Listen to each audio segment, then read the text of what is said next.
Why is the right-wing media so obsessed with woke culture?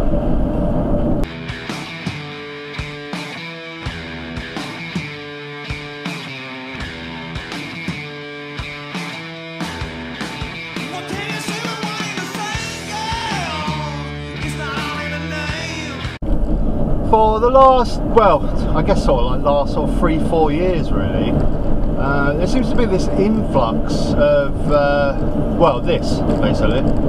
Because apparently math is racist.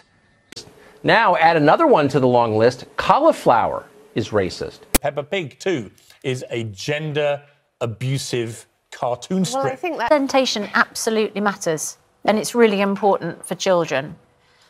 But wombals are not human characters. Oh no, not the wombals. Leave the wombals out of it. Fucking hell. Completely destroyed Percy pigs, right? Just to cater for a few vegans. Nannying health chiefs are going to slap calorie counts on pints ordered in pubs. Not wanting African Americans to abort their children, that's racist. Oh, Tucker. Tucker Carlson, you might have just let a little bit of racism slip out there. I'm pretty sure that if you're getting angry about just black Americans having abortions, then you're being racist. I don't even know why black is in that conversation. Just say Americans having abortions. The thing is with Fox News though, is because they try so hard to hide their racism, it just slips out now and again. They can't help it. Well, say you're a cocaine dealer, and you kind of look like one a little bit. As usual, we bring them over here, and we teach a bunch of Chinese people. A Hispanic male, not a black male, not a Chinese male with his eyes like this. Sean, I'm going to tell you this right now. I dealt with people like this for 20 years. They will get up every day, they will kill somebody and go have some chicken at KFC. So why is the right-wing media so obsessed with this woke culture? I'm not even going to call it right-wing media, it's just the media in England, because there's not really any alternatives. But yeah, why are they so obsessed? I'm going to go back to our good friends at Talk Radio here to emphasise my point a bit more. Let's talk about the military. Don't call each other lads. Soldiers are told to be more inclusive and avoid using words such as mankind and sportsmanship over fears that they could cause offence. Tell me more. Yes, well, this is soldiers in the 22nd Engineer Regiment. She says not knowing very much. In fact, my late husband, I have to say, Terence, who you met, was in the army. A wonderful man. Army. Wonderful man. And he said it was the making of him. I mean, you know, going to, well, wouldn't have been tours exactly, but I mean, he went to Northern Ireland, he went to Germany. He said they had to sleep in a freezing field. Slept in a field. I don't know, anyone would think he was like in the army or something. I'm sure he was expecting a balcony view of the Algarve, but you know, that's what he got. But the main point about that segment is the main key part is the 22nd Regiment, Engineers Regiment, or something. She says. He starts the article by saying, "Soldiers told to stop saying lads." Well, that's not true, is it? Because the soldiers haven't been told not to say lads. Some person in the 22nd Engineers Regiment has said that you can't say lads. They're trying to make out like it's some sort of army directive, and it's just it's really not. So why does the media care so much about this? Normal people don't care about this.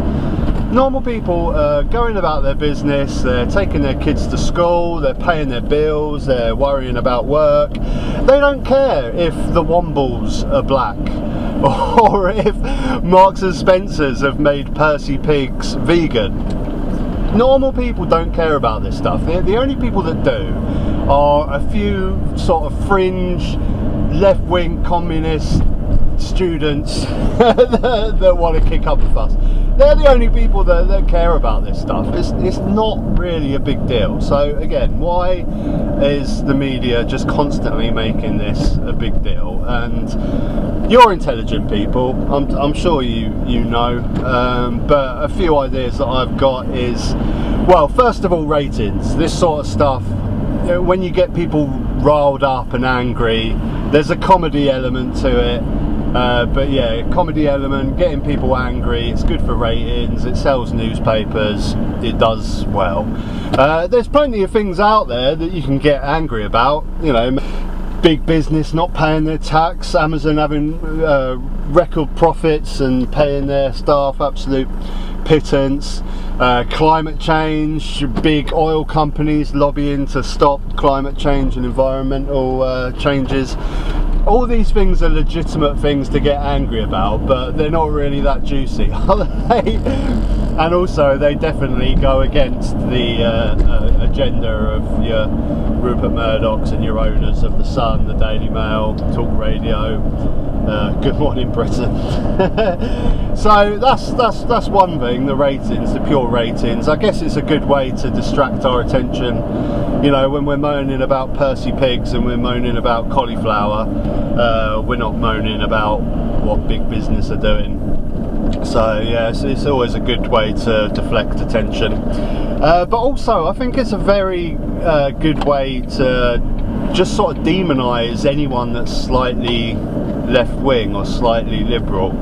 I think it had a big impact on the horrendous Jeremy Corbyn's last election for the Labour Party, where he done the worst that the Labour have done since the 1950s. A lot of that was Brexit. He was a bit wishy-washy on Brexit, but I think also, you know, he's just portrayed in the media like this crazy left-wing loony that is along with the same narrative as these social justice warriors and people. They've just stoked up this hatred of people like that, and like I say, the average Labour voter just wants to feed their kids, just wants to get on with life.